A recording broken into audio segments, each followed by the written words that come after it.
जनहित से जुड़ी हर वो खबर जिससे आपका सरोकार हो, सटीक और निष्पक्ष खबरों का आपको इंतजार हो, क्योंकि न हम सत्ता के करीब रहते हैं और न हम विपक्ष के पहरेदार हैं, न हम झूठ को सुनते हैं और न हम झूठ को फैलाते हैं। डंके की चोट पर हम सिर्फ सच दिखाते हैं, क्योंकि हम हैं दस्तक न्यूज, राष्ट्र सबसे पहले। समाजवादी पार्टी का वो सच्चा सिपाही जिसने 1997 से लेकर मार्च 2022 तक यानी लगभग 22 साल तक सपा का झंडा ढोने वाले उस कार्यकर्ता ने समाजवादी पार्टी से आहत आकर इस्तीफा दे दिया। इतना ही नहीं, सपा को जाति विरोधी पार्टी बताते हुए यहाँ तक कह दिया कि अगर सपा का यही हाल रहा तो वो दिन दूर नहीं जब समाजवादी पार्टी पूरी तरह से खत्म हो जाएगी। हम बात कर रहे हैं संत कबीरनगर जिले से समाजवादी पार्टी के जिला उपाध्यक्ष और यूथ आइकॉन प्रदीप सिसोदिया की, जिन्हें सपा में रहते हुए बीजेपी की पिछली सरकार में यूथ आइकॉन से सम्मानित किया गया था, जिन्होंने 1997 में पार्टी का झंडा उठाया और 22 साल तक समाजवादी पार्टी की नीतियों को आगे बढ़ाते रहे और भ्रष्टाचार के खिलाफ हर लड़ाई में सबसे आगे रहे, तमाम मुकदमे झेले। लेकिन समाजवादी पार्टी की गलत नीतियों से आहत होकर प्रदीप सिसोदिया ने पार्टी के सभी पदों के साथ ही सपा से इस्तीफा दे दिया है। प्रदीप सिसोदिया ने प्रेस वार्ता के दौरान मीडिया के सामने अपना दर्द बयां किया और बताया कि समाजवादी पार्टी जाति विरोधी मानसिकता की पार्टी बन चुकी है और समाजवादी पार्टी अपने मूल सिद्धांतों से पूरी तरह भटक चुकी है, जिसका परिणाम ये रहा कि जो 22 सालों तक पूरी ईमानदारी से सपा का झंडा ढोता रहा, गरीब, मजलूम और नौजवानों के हक के लिए उनकी आवाज उठाता रहा, लेकिन आज जातिवादी मानसिकता के शिकार हो चुकी सपा में वो घुटन महसूस कर रहे थे और इसी को लेकर उन्होंने समाजवादी पार्टी से इस्तीफा दे दिया है। सवाल ये भी खड़ा होता है कि सपा से इस्तीफा देने के बाद प्रदीप सिसोदिया किस पार्टी में जाएंगे। चर्चा तो ये भी हो रही है कि वो भाजपा का दामन थाम सकते हैं, लेकिन फिलहाल उन्होंने अभी किसी पार्टी में जाने से पूरी तरह से इनकार कर दिया है। आखिर क्या कुछ कहा प्रदीप सिसोदिया ने, आइए सुनवाते हैं उनका पूरा बयान। दस्तक न्यूज, राष्ट्र सबसे पहले। स्वागत है आप सभी का, मैं हूं साहिल खान और आप देख रहे हैं दस्तक न्यूज लाइव। 22 साल तक समाजवादी पार्टी का झंडा उठाने वाले समाजवादी पार्टी के जिला उपाध्यक्ष प्रदीप सिसोदिया, उन्होंने आज पार्टी के सभी पदों से इस्तीफा दे दिया है। आइए जानते हैं पूरा मामला क्या है, क्योंकि 22 साल का लंबा अरसा होता है और 22 साल तक पार्टी का झंडा उठाने के बाद अचानक पार्टी छोड़ दिए। पूरा मामला क्या है, क्यों छोड़ा पार्टी भैया, क्या बात है? देखिए, मैं अपने कॉलेज लाइफ से ही मेरे मन में, या कह लीजिए बचपन से मेरे मन में एक विचारधारा हमेशा रहती थी कि समाज के उन चेहरों पे जो आज किन्हीं वजह से, जिनके चेहरे पे आज खुशी नहीं है, मुस्कान नहीं है, जिनका जात के आधार पे, धर्म के आधार पे या किसी भी आधार पे उनका सर्वांगीण विकास नहीं हो पा रहा है, उनको मान सम्मान न्याय दिलाने के भाव हमेशा मेरे मन में बने रहते थे। और मैं आदरणीय जनेश्वर मिश्र जी, लोहिया जी, मुलायम सिंह यादव जी, आदरणीय मोहन सिंह जी, आचार्य नरेंद्र देव जी और सबसे बड़े, दुनिया के अगर कहिए तो सबसे बड़े समाजवादी प्रभु श्री राम के उन आदर्शों को, जो समाजवाद की जिन्होंने सही रूप में एक आदर्श प्रस्तुत किया, जिन्होंने राजसत्ता का परित्याग करके 14 वर्षों तक जंगल में जाके दबे कुचले वंचित शोषितों और दलितों को न्याय दिलाने के लिए, वनवासियों को न्याय दिलाने के लिए माता सबरी के झूठे वैर खा के उन्होंने एक संदेश देने का काम किया कि समाज का सबसे अच्छा विकास और समाज का सबसे बड़ा न्याय तभी हो सकता है जब आप वंचितों को आगे लेके न्याय की लड़ाई लड़िए। निश्चित रूप से लोकतंत्र आज राजतंत्र के खिलाफ इसलिए आया कि लोकतंत्र में सबको समान अधिकार और सम्मान दिया जाए। लोकतंत्र की अगर स्थापना हुई तो निश्चित रूप से पूंजीवाद, भ्रष्टाचार, जाति उन्माद, धार्मिक उन्माद और परिवारवाद के खिलाफ हुई। आज वर्तमान समाजवाद की परिकल्पना भी यही कहती है। उस समाजवाद की परिकल्पना को अपने दिल में सजो के मैंने समाजवादी पार्टी माननीय मुलायम सिंह जी के नेतृत्व में इसलिए मैंने स्वीकार किया था कि मैं समाजवादी पार्टी स्वीकार में आके मैं समाज के अंतिम पायदान पर खड़े व्यक्ति को न्याय, अधिकार और सम्मान दिलाने का मैं काम करूंगा और निश्चित रूप से उसके लिए मैं 22 वर्षों तक संघर्ष करता रहा। लेकिन मौजूदा जो स्थिति है, मुझे खुद जाति आधार पे मुझे उपेक्षित किया जाने लगा। जाति आधार पे मेरे साथ बहुत सारे अन्याय हुए। मैं बहुत सारे नौजवानों को साथ लेकर संघर्ष किया और निश्चित रूप से जो आज परिस्थिति बनी है समाजवादी पार्टी की, कहीं न कहीं आयो दल बदलुओं के चक्कर में, कहीं न कहीं वो जनविहीन सलाहकार के चंगुल में, कहीं कहीं पूंजीवादियों के चंगुल में, भ्रष्टाचारियों के चंगुल में, परिवारवादियों के चंगुल में फंसी है, जहां से समाजवादी सोच और विचारधारा को कहीं से भी बल नहीं मिलेगा। मैं इससे आज बहुत दुखी होकर भारी मन से मैं समाजवादी पार्टी से इस्तीफा दे रहा हूं और मैं उन नौजवानों का आह्वान करता हूं जिनके दिल में समाजवाद की अवधारणा हो, मेरे साथ आए और समाज की सेवा करें। हम लोग मिल के काम करेंगे और समाज की सेवा करेंगे, समाज के अंतिम पायदान पर खड़े व्यक्ति के चेहरे पे मुस्कान लाने का काम करेंगे। कहीं ना कहीं सारा गुस्सा समाजवादी पार्टी के मुखिया अखिलेश यादव है, क्या डूबोती क्या पार्टी हो? देखिए, मैं मुखिया के ऊपर मैं कुछ नहीं कहूँगा। किसी भी दल में बहुत सारे जो निर्णय होते हैं, उन निर्णय को लेने में सिर्फ एक मुखिया ही जिम्मेदार नहीं होता है।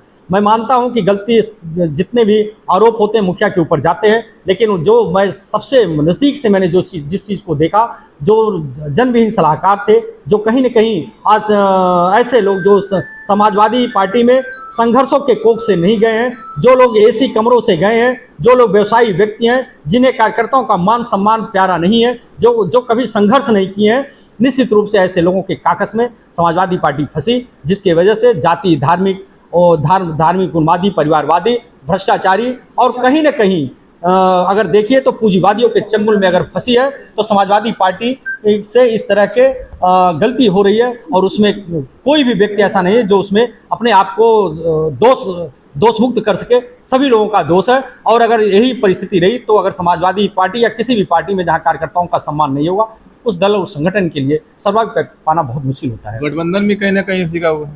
देखिए, गठबंधन जो हुआ निश्चित रूप से बेमेल गठबंधन हुआ। आप लोकसभा में देखिए, बसपा से गठबंधन हुआ, सत्ता लोलुपता की वजह से हुआ, बेमेल गठबंधन था, जहां हमारे अस्तित्व का खतरा हुआ।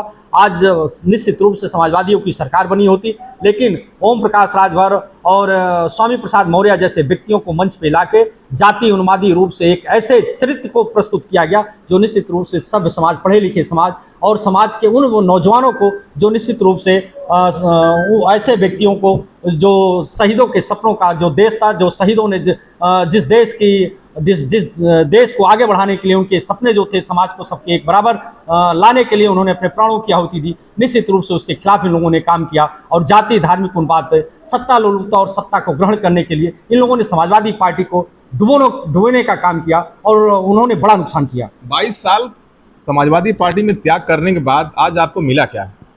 मुझे सीख मिली है। मैं समाजवादी पार्टी से दुखी होकर मैं इस्तीफा नहीं दे रहा हूँ।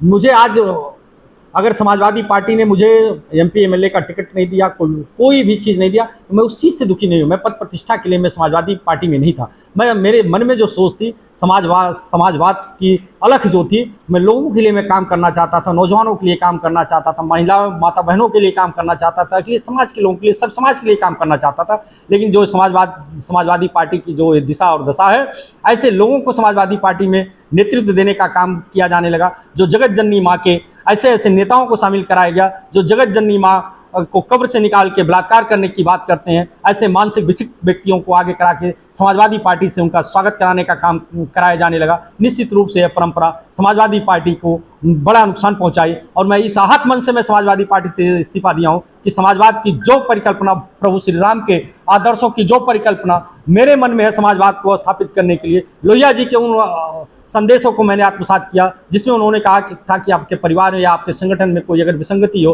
तो निश्चित रूप से आप उसका विद्रोह करिए और उसका परित्याग करिए। जिंदा कौमें 5 साल तक इंतजार नहीं करती, मैंने तो 22 वर्षों तक संघर्ष किया है। आपने भी कुछ उम्मीद जताई सपा से, टिकट आपको नहीं मिला। देखिए, हर कार्यकर्ता का ये अधिकार है को टिकट मांगे निश्चित रूप से, और संगठन का ये दायित्व बनता है, मुखिया का दायित्व बनता है कि वो अपने कार्यकर्ताओं के मान सम्मान के लिए जिन्होंने अपने पूरी जिंदगी का परित्याग, अपने परिवार का परित्याग, अपने करियर का परित्याग, और जिन्होंने अपने ऊपर दर्जनों मुकदमे दर्ज कराए हों, जिनके जीवन का उद्देश्य उस संगठन को आगे बढ़ाने का हो, उनको सम्मान देने का काम करे। ऐसे अवसरवादियों को सम्मान देने का काम न करे। जैसे स्वामी प्रसाद मौर्य ने कहा था अखिलेश जी को कि इनसे असफल मुख्यमंत्री दूसरा नहीं हो सकता। ओम प्रकाश राजभर ने कहा था कि जो समाजवादी पार्टी को वोट दे वो अपने बहु बेटियों के साथ घाट करे। अगर उन जैसे लोगों को और सत्ता की चाहत में उन लोगों के साथ गठबंधन करके और अपने पार्टी के मूल कैडर को, कार्यकर्ताओं को और हतोत्साहित करने का काम किया गया। अभी अम्बेडकर नगर देखिए 5 की 5 सीटें दे दी गई। हम सीट तो जीत गए, लेकिन कार्यकर्ताओं का अगर मनोबल टूट गया तो निश्चित रूप से हम एक बड़ा नुकसान कर लिए, जो भविष्य के लिए ठीक नहीं है। कार्यकर्ताओं का जहां मान सम्मान नहीं है, जहां जो लोग न्याय नहीं कर सकते अपने लोगों के साथ, जहां आंतरिक लोकतंत्र नहीं है, आंतरिक तानाशाही है, तो निश्चित रूप से लोकतंत्र में एक गलत संदेश जाता है। इससे बचना चाहिए। इससे दुखी होकर मैंने त्यागपत्र दिया है। आखिरी पड़ाव क्या होगा,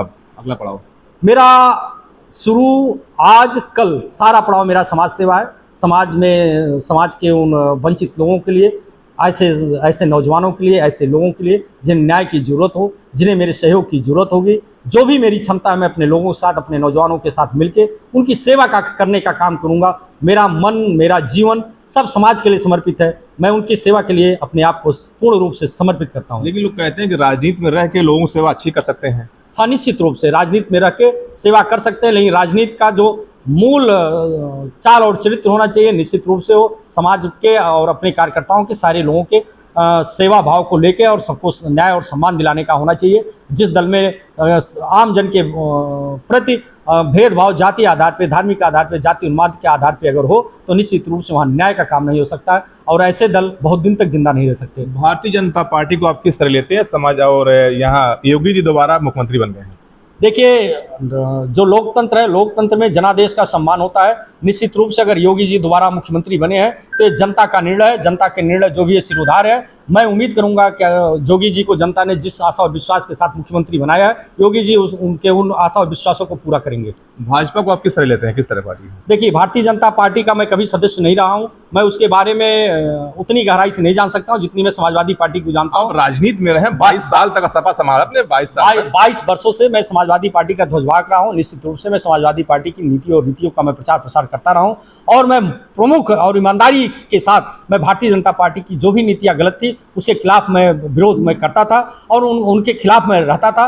निश्चित रूप से मैं दलीय आधार पे, जाति आधार पे, धार्मिक आधार पे मैं किसी का व्यक्तिगत विरोधी या किसी का व्यक्तिगत मैं प्रशंसक नहीं रह सकता। जो भी समाज के लिए अपना काम करेगा उसका मैं प्रशंसक रहूंगा, जो समाज के विरोध में जाएगा उसके खिलाफ मैं रहूंगा। इन्हीं बातों को स्वीकार करते हुए मैंने राजनीति में समाज सेवा का रास्ता मैंने चुना है। आखिरी सवाल, अगर भारतीय जनता पार्टी आपको ज्वाइन कराती है तो क्या करेंगे आप? ऐसी मेरी कोई धारणा नहीं है भारतीय जनता पार्टी के प्रति कि मैं बीजेपी ज्वाइन करने जा रहा हूं। भविष्य की जो भी नीतियां होंगी, जो भी मेरे निर्णय होंगे, अपने लोगों के साथ मैं बैठूंगा, अपने नौजवानों की मैं बात करूंगा, नौजवानों का जो आदेश होगा, निर्देश होगा, करूंगा। अब कोई जरूरी नहीं मैं राजनीति में रह के ही समाज की मैं सेवा कर सकूं। बिना राजनीति में रहे भी सेवा किया जा सकता है। मदर टेरेसा हुई, राजेंद्र सिंह हुए, बहुत सारे ऐसे नाम हैं जो राजनीति में नहीं रहे फिर भी समाज सेवा किए। मेरा मन और मस्तिष्क शुद्ध रूप से समाज सेवा के माध्यम में, मैं सत्ता लोलुपता में या कहीं पद और प्रतिष्ठा न मिलने की वजह से मैंने इस्तीफा नहीं दिया। लेकिन 22 साल तो आपने इसीलिए गुजारे ना, अपने 22 साल? मैंने 22 साल इसलिए गुजारे थे कि समाजवाद की जो अलख मेरे दिल में थी, मुझे पूरा आशा और विश्वास था कि आदरणीय लोहिया, आदरणीय जनेश्वर मिश्र, आदरणीय माननीय मुलायम सिंह यादव जी, आदरणीय प्रभु श्री राम जी के समाजवाद को और आचार्य नरेंद्र देव जी के समाजवाद को मैं अपने सीने में सजो के मैं चाहता था कि उस समाजवाद के लिए मैं सेवा करूं। लेकिन निश्चित रूप से समाजवादी पार्टी इन विचारधाराओं से भटक चुकी है, जिसकी वजह से मैं इस्तीफा दे रहा हूं। कहाँ खड़ी सपा इस वक्त? समाजवादी पार्टी निश्चित रूप से आज की डेट में पूंजीवादियों, जातिवादियों, धार्मिक उन्मादियों और ऐसे चाटकारों के काकस में फंसी है जो जनविहीन है, जिनके पास न तो अपना कोई जनाधार है, न जो अपने कार्यकर्ताओं का सम्मान करते हैं। कार्यकर्ताओं का शोषण और कार्यकर्ताओं से सिर्फ अपना नारा लगवाना, उनका इस्तेमाल करना, ऐसे चाटकारों के बीच में फंसी है। अगर यह स्थिति किसी भी दल के साथ हो जहां जनविहीन लोग सलाहकार होंगे किसी भी दल में या संगठन में या परिवार में, वो चीज़ें जल्दी ही समाप्त हो जाती हैं। ऐसी परिस्थिति में अगर यह परंपरा रही तो निश्चित रूप से समाजवादी पार्टी अपने बड़े नुकसान की तरफ बढ़ रही है। तो ये थे समाजवादी पार्टी के जिला उपाध्यक्ष जिन्होंने अपने पद से इस्तीफा दे दिया है। इनका साफ तौर पर कहना है कि समाजवादी पार्टी अपने उद्देश्यों से भटक चुकी है और अगर यही हाल रहा तो समाजवादी पार्टी का खात्मा होना तय है। साहिल खान, संत कबीर नगर, दस्तक न्यूज़ लाइव।